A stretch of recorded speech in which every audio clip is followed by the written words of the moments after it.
శ్రీకృష్ణ పరబ్రహ్మణే నమః. నిన్నటి పారాయణంలో మనం రుక్మిణీ కళ్యాణం గురించి తెలుసుకుంటూ అమ్మవారి కేశపాశాలంకరణ గురించి కూడా తెలుసుకుంటున్నాం. అయితే ఇన్ని రోజులు కలిసి తిరుగుతూ రుక్మిణీదేవిని రోజూ చూస్తున్నా, రుక్మిణీదేవి కేశపాశములు గమనిస్తున్నా, అమ్మవారి స్వరూపాన్ని, ఆవిడ భక్తిని, ఆవిడికి ఉన్న ధీరత్వాన్ని, ఆవిడ మనస్సు ఎవడి యందు ఉందో తెలుసుకోలేని మూఢుడైన రుక్మి అజ్ఞానమునందు కళ్ళు మూసుకుపోయినవాడే కదా. అందుచేత రుక్మిణిని రాజైన చేది అనే రాజ్యానికి రాజైన శిశుపాలుడికి ఇస్తానన్నాడు. రుక్మిణిని శిశుపాలునికిచ్చి వివాహం చేస్తానని రుక్మి నిర్ణయం చేశాడు. శిశుపాలుడు రుక్మిణీదేవిని వివాహం చేసుకుందామని తరలి కన్యాదాత గారింటికి వచ్చేశాడు. ఇంకా అమ్మవారిని పెళ్లి కూతురిని చెయ్యాలి, శిశుపాలుడు పెళ్లి కొడుకు అయిపోతున్నానని మహా సంతోషంగా ఉన్నాడు. శిశుపాలునితో జరాసంధుడు మొదలైన వాళ్ళు కూడా వచ్చేశారు. అంటే వాడు ఎంత గొప్పవాడో మనం ఆలోచించుకుంటే చూడండి. ఎంత గొప్పవాడంటే మంచి గొప్పతనం కాదు, అదో రకమైన తెలివి. ఒక వ్యక్తికి గల స్నేహితులను బట్టి ఆ వ్యక్తి వ్యక్తిత్వాన్ని మనం అంచనా వేయొచ్చు. చూడండి, మన ఇంగ్లీష్లో కూడా ఒక నానుడు ఉంది, మన ఫ్రెండ్స్ని బట్టి మనం ఎలాంటి వాళ్ళము అనేది తెలుస్తుంది. వాళ్ళు మర్యాదగా ప్రవర్తించారు అంటే ఓహో వాళ్ళు బాగున్నారు అంటే, వాళ్ళు తాగేవాళ్ళు తందనాలు ఆడేవాళ్ళు అయితే వీడికి ఎక్కడి నుంచి మంచి గుణం వస్తుందండి, అబ్బాబ్బే నేను ముట్టుకోనని అన్నా కానీ ఆ ఫ్రెండ్స్ని బట్టి తెలిసిపోతూ ఉంటుంది. ఇప్పుడు రుక్మిణి అగ్నిజ్యోతనుడు అనేబడే ఒక బ్రాహ్మణుని ఆశ్రయించింది. ఆయనను పిలిచి ఒక మాట అంది. మహానుభావ, నేను శ్రీకృష్ణ పరమాత్మను వివాహం చేసుకోవాలని అనుకున్నాను, కానీ నా అన్నగారైన రుక్మి నన్ను తీసుకుని వెళ్ళి శిశుపాలునికిచ్చి వివాహం చేయాలని అనుకుంటున్నాడు. అందుచేత నేను రాసిన ఈ లేఖను పట్టుకుని వెళ్ళి ద్వారకా నగరంలో ఉన్న కృష్ణ పరమాత్మకు అందించి నన్ను కృతార్థురాలని చేయవలసింది అని అడిగింది. వెంటనే అగ్నిద్యోతనుడు ఆ లేఖను పట్టుకుని ద్వారకా నగరాన్ని చేరుకున్నాడు. కృష్ణ పరమాత్మ అగ్నిద్యోతనుడు వచ్చాడని తెలుసుకున్నారు. కానీ అగ్నిద్యోతనుడు ఎక్కడి నుండి వచ్చాడో తెలిసి ఉన్నవాడిలా కృష్ణుడు ప్రవర్తించలేదు. బ్రాహ్మణుడు వచ్చాడని ఆయనను గౌరవించి ఆయనకు అర్ఘ్యపాదాద్యులు ఇచ్చి ఆ తర్వాత ఆయనకు మధురాన్నముతో భోజనం పెట్టి ఆయన కూర్చున్న తర్వాత ఆయన పాద సంవాహనం చేస్తూ, అయ్యా మీరు ఏ దేశానికి చెందినవారు, మీరు తృప్తి కలిగి జీవిస్తున్నారా అని అడిగాడు. తృప్తి కలిగి జీవించడం అంటే బ్రాహ్మణులకి ఉండవలసిన మొట్టమొదటి లక్షణం ఈశ్వరుడు తనకి ఏమి ఇచ్చినా అది ఈశ్వరుని చేత కృప చేయబడింది అని నమ్మి తృప్తితో వెళ్ళిపోయిన వాడు ఎవడుంటాడో వాడికే బ్రాహ్మణుడు అని పేరు. తృప్తి లేకపోతే వాడిని బ్రాహ్మణుడు అని పిలవడానికి సంకోచించాలి. ఇది దేవి భాగవతంలో వ్యాసుల వారు కూడా చెప్పారు. కాబట్టి మనకు తృప్తి కలగడం అంటే ఏముందండి, ఉన్నదాంతో సంతోషంగా ఉండడమే తృప్తి. అంతేగాని ఎవరికో ఏదో ఉంది మనకు లేదు అనుకుంటూ ఉన్నాం అనుకోండి, అది కష్టం. ఇప్పుడు తృప్తి అనేదానికి హద్దు ఏముంటుందండి, తెగ తినేస్తూ ఉంటాం, స్వీట్లని హాట్లని తినేస్తూ ఉంటాం. 40 ఏళ్ళ దాకా మనంతటి వాళ్ళు లేరు అనుకుంటాం. 40 వచ్చేసరికి బీపీలు షుగర్లు కనిపిస్తుంది. ఇప్పుడేముంటుందండి, ఇప్పుడు 25 ఏళ్ళకే కనిపించేస్తున్నాయి బీపీలు షుగర్లు. రోజు మాత్రలు వేసుకోవాలి, తీపి తినకూడదు, కారం తినకూడదు. ఇంకా వాడికి ఉన్నప్పుడు తినేసేసి తృప్తిగా తినేసామని చెప్పి ఆశపడి తినేసేసిన తర్వాత ఇంకా ఈ రోగాలు వచ్చాక అసలు తినకుండా ఉండమంటే ఉండగలడా? మాత్ర వేసుకుంటున్నాను కాబట్టి కొంచెం తినచ్చండి, పర్వాలేదు, ఇందులో ఎక్కువ ఏం తీపి ఉండదండి, పళ్ళు తినచ్చండి అంటాడు. మళ్ళీ వాడికి పెరిగిపోయి హాస్పిటల్లో పడిపోతే ఎవరు బాధపడేది? కుటుంబంలో ఉన్న సభ్యులందరూ కూడా చాలా బాధపడాల్సి వస్తుంది. కాబట్టి ఆ తృప్తి అనేది ఉన్నదానితో సంతోషంగా ఉండడం అంతే. ఎంత కావాలో అంతే ఉంచుకోవాలి, అంతేగాని ఆశపడిపోయి ఎక్కువ ఉంచుకుంటే దానిని చూసుకోవడం కూడా చాలా కష్టం అవుతుంది. ఈ రకమైన తృప్తి ఉన్నవాడినే బ్రాహ్మణుడు అని పిలుస్తారు. కాబట్టే కృష్ణ పరమాత్మ మీరు తృప్తి కలిగి జీవిస్తున్నారా అని అడిగాడు. యతి పురుషులం అని చెప్పుకొనిన వాళ్లకు మిగిలినవి ఎలా ఉన్నా జ్ఞానం భూషణంగా ఉండాలి. అతను జ్ఞానంతో ఉండాలి. యతి పురుషులు అంటే ఉన్నతమైన పురుషులు, 10 మందిని జ్ఞానంలోనికి తీసుకువెళ్ళాలి. ద్విజుడు అనగా బ్రాహ్మణుడు. ద్విజుడైన బ్రాహ్మణుడు దొరికిన దానితో సంతోషంగా ఉండాలి. మనస్సు ఎప్పుడూ ఉత్సాహంగా ఉండాలి. ఈశ్వరుడు వెన్నంటి ఉండగా నాకేమీ లోటు అనగలగాలి. శత్రువు ఇంతటివాడు అని అనేసరికి పారిపోయిన వాడిని క్షత్రియుడు అనరు. ఇక్కడ ఇదంతా కూడా మనకి వ్యాసుల వారు చెప్తున్నారు. యతీనాం భూషాణాం జ్ఞానం సంతోషోహి ద్విజన్మణాం ఉద్యమం శత్రుహననం భూషణం భూతమిచ్చితాం అన్నారు. బ్రాహ్మణుడు ఎలా ఉండాలి? ఉన్నదాంతో దొరికిన దాంతో సంతోషంగా ఉండాలి. అలాగే ఒక శత్రువు వాడు అనేసరికి చంపడానికి పరిగెత్తేవాడిని క్షత్రియుడు అంటారు. కాబట్టి ఈ 3 రకాలైన వాళ్ళకి ఆయా లక్షణాలు పైకి కనబడని భూషణములు అని చెప్పారు వ్యాస మహర్షి. ఇదే ప్రశ్న రుక్మిణీ కళ్యాణంలో కృష్ణ పరమాత్మ అగ్నిజ్యోతిని అడుగుతున్నారు. దొరికిన దానితో తృప్తికి పడగలిగిన బ్రాహ్మణుడును నేను సంవాహనం చేస్తాను, ఆయన కాళ్ళు పడతాను, ఆయన పాదధూళిని నా శిరస్సును ధరిస్తాను. మీరు అటువంటి స్థితిలో ఉన్నారా అని అడిగి, మీరు ఏ దేశం నుండి వచ్చారు, మీ ప్రభువు ఎవరు, ఆయన ప్రజలను జాగ్రత్తగా చూస్తున్నారా అని అడిగాడు. ప్రజలను కన్నబిడ్డలలా చూసే ప్రభువెవరో అటువంటి ప్రభువు అంటే నాకు ఇష్టం అని కూడా చెప్పాడు. ఇక్కడ చూసారా, భగవంతుడు పరమాత్ముడు ఒక బ్రాహ్మణుడికి పాదాలకి సంవాహనం చేస్తాను, మీ పాదధూళిని నేను శిరస్సును ధరిస్తాను అని అన్నాడంటే ధర్మానికి, న్యాయానికి, సత్యానికి ఆయన ఎంత ప్రాముఖ్యతనిస్తున్నారో ఒక్కసారి గమనించండి. మనం చేసిన పని మనం న్యాయంగా, ధర్మంగా ఉంటూ ఒక్క భగవంతుడికి నమస్కారం చేసుకుని ఎంతోసేపు పూజలు చెయ్యక్కర్లేదు, ఒక్క 10 నిమిషాలు ఆయనకి కేటాయించి పరమాత్మ రక్షించు, కాపాడు, అంతే, నాకు ఈ కోరిక తీర్చు, ఆ కోరిక తీర్చు అని అక్కర్లేదు. ఆయన మనకి ఎప్పుడు ఏం కావాలో అవి తీర్చేస్తూ ఉంటాడు. భక్తికి ఆయన వసుడైపోతూ ఉంటాడు. అసలు ఈ భక్తి అనేదండి ఎలా ఉండాలంటే, చిన్న ఉదాహరణగా చెప్పాలంటే, బిచ్చగాడు అడుక్కోవడానికి వచ్చినప్పుడు ఎలా ఉంటాడో అలా ఉండాలి.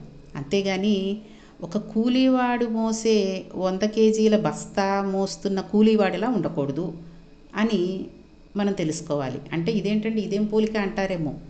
చూడండి, ఒక బిచ్చగాడు వస్తాడు మన ఇంటికి, ఎక్కడి నుంచో ఆ సందు మొదల నుంచి అడిగినప్పటి నుంచి మనకు వినిపిస్తూ ఉంటుంది, ఏమైనా పెట్టండి అమ్మా అని గట్టిగా అరుస్తూ ఉంటాడు. మనం విన్నా విననట్టుగా ఉంటాం. మళ్ళీ అడుగుతాడు, వాడే వెళ్ళిపోతాడులే అనుకుంటాం. మళ్ళీ అడుగుతాడు, మళ్ళీ పెడతాడు, వెళ్ళిపోరా బాబు ఇప్పుడేం కాదు బయటికి వెళ్ళని అన్నాం అనుకోండి, అయినా సరే ఇంకోసారి అలాగమ్మా ఇలాగమ్మా అని అలా బతిమాలుతూనే ఉంటాడు.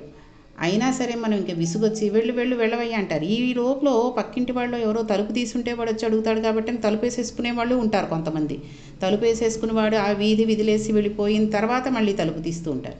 ఇలా తలుపు వేసేసిన వాళ్ళు ఉన్నారనుకోండి, వాడు ముందుకు వెళ్ళి 4 ఇళ్ళు అడుక్కుని వచ్చాక వాడు వెళ్ళిపోయాడేమో అనుకుని వీళ్ళు తలుపు తీసుంటే మళ్ళీ వీళ్ళ ఇంటికి వచ్చి అడుగుతూ ఉంటాడు.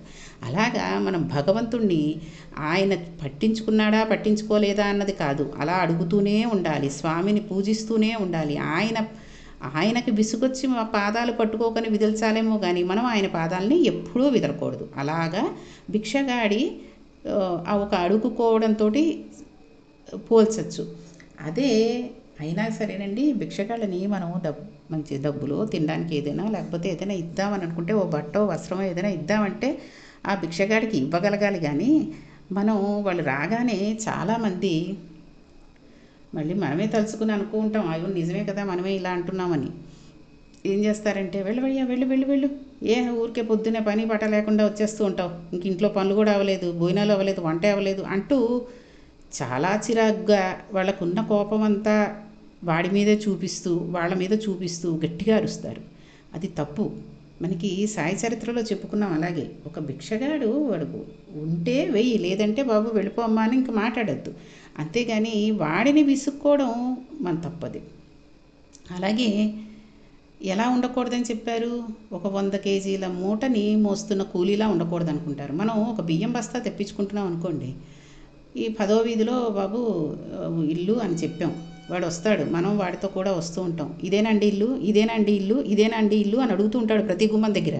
ఎందుకు, వాడు ఆ బరువుని విదిలేసేస్తే ఓ పని అయిపోతుంది కదా, వాడికి బరువు మొయ్యలేక వాడు పుచ్చుకునే కూలి పుచ్చుకున్నా ఆ రకంగా అంటూ ఉంటాడు. కాబట్టి అలా ఎక్కడ విదిలేద్దామా అన్నట్టుగా మనం భక్తి స్వామిని పట్టుకుని ఎప్పుడు పూజ అయిపోతుందిరా బాబు, ఎప్పుడు వెళ్ళిపోతామా ఈ గదిలోంచి అన్నట్టుగా ఉండకూడదు.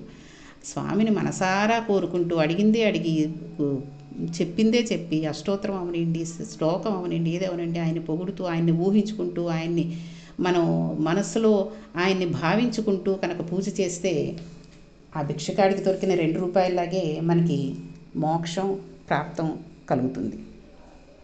అదే రకంగా ఇక్కడ కృష్ణ భగవానుడు ఆయన అడిగితే ఆ బ్రాహ్మణుడు అగ్నిజ్యోతనుడు అన్నాడు, నేను భీష్ముకుడు అనే రాజు పరిపాలిస్తున్న కుండీ నగరం నుండి వచ్చాను.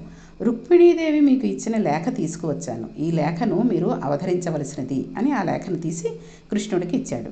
ఆ లేఖను తీసుకున్న పరమాత్మ దానిని చదువుతున్నారు. మనకి రామాయణం సుందరకాండలో జయమంత్రం అని చెప్పబడే కొన్ని శ్లోకాలున్నాయి.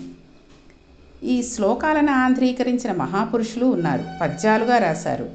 ఆ మూల శ్లోకాలను కాకుండా వాటి తెలుగు అనువాదం చదువుకుంటాను అని ఎవరైనా అంటే అది జయమంత్రం కాదు.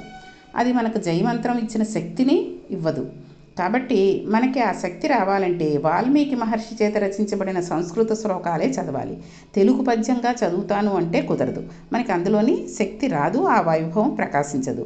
ఆంధ్రీకరించినప్పుడు మూలంలో ఉన్న భావాన్ని ప్రవేశపెట్టడం మాత్రమే జరిగింది, కానీ శక్తిని ప్రవేశపెట్టడం జరగలేదు. కానీ వ్యాస భగవానుడు సంస్కృతంలో రచించిన లేఖను పోతన గారు తెలుగులో చక్కని పద్యములలో ఆంధ్రీకరించారు. వ్యాస భగవానుని మూల శ్లోకములలోని శక్తి పోతన గారి పద్యములలో ఉంది. పోతన గారి ఆ పద్యములు అంత శక్తిమైనవి. ఆ పద్యములను మనం శ్రీకృష్ణ పరమాత్మ దగ్గర విజ్ఞాపన చేస్తే గొప్ప ఫలితం కలుగుతుంది. కన్నెపిల్లలకు పెళ్ళవుతుంది. సంస్కృతములకు ఎంత గొప్పతనం ఉందో తెలుగుకు అంత గొప్పతనమును తెచ్చిన మహాపురుషుడు పోతన గారు. కానీ ఈవేళ తెలుగు గడ్డ మీద పోతన గారికి ఉండవలసిన స్థాయి లేదు. చూడండి, చాలా చోట్ల చాలా విగ్రహాలు, ఎన్నో రకాల మనుషులవి, చెప్పాలంటే ఈ సినిమాల హీరోలవి కూడా నిర్మింపబడుతూ ఉంటాయి. కానీ ఎక్కడ పోతన గారి విగ్రహం మనకి కనిపించదు. ఇది చాలా చెప్పుకోకూడని దురదృష్టకరమైన విషయం. కాబట్టి రుక్మిణీదేవి ఇచ్చిన లేఖని కృష్ణుడు చదువుతున్నాడు. ఇందులో రుక్మిణీదేవి కృష్ణుడిని ఎంత గొప్పగా అడిగిందో చూడండి. తాను చేస్తున్నది యథార్థమని, అది తప్పు కాదని తెలిసినప్పుడు అది ఆవిష్కరణలో బయటకు వస్తుంది. ఆడపిల్ల నాకు ఉత్తరం రాయడమేమిటా అని మనసులో ఒక అభిప్రాయం ఏర్పాటు చేసుకుని ఈ ఉత్తరం చదువుతున్నావా, ఎందుకు రాయకూడదు అని పరమాత్మని ప్రశ్నిస్తోంది.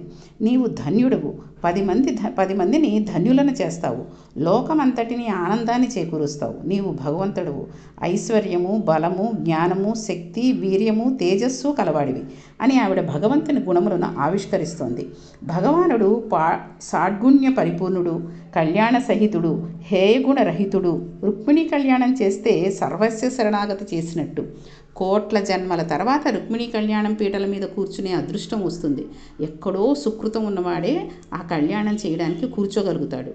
ఆనాడు లక్ష్మీదేవి క్షీరసాగరంలోంచి బయటికి రాగానే ఒక్కసారి చూసి కోరి ఆనాడు నిన్ను పెళ్లి చేసుకున్నది కదా, నేను మోహముతో ఈ ఉత్తరం రాయలేదు, ఆనాడు లక్ష్మీదేవి నిన్ను వరించింది కదా అన్నది. ఇప్పుడు రుక్మిణీదేవి లక్ష్మీదేవి స్థాయిలో మాట్లాడుతోంది. ఆవిడ నిత్యానపాయనిగా మాట్లాడుతోంది. అవతార ప్రయోజనం జ్ఞాపకం చేస్తోంది. స్వామి, నేను నీ పక్కన స్థానమును కోరుకుంటున్నాను, నేను నీ వలన మోక్షమును కోరుకుంటున్నాను తప్ప నేను కోరుకుంటున్నది కేవలము కామోపభోగమైన ఒక పురుషుని ప్రేమించడం నేను కోరుకోవడం లేదు.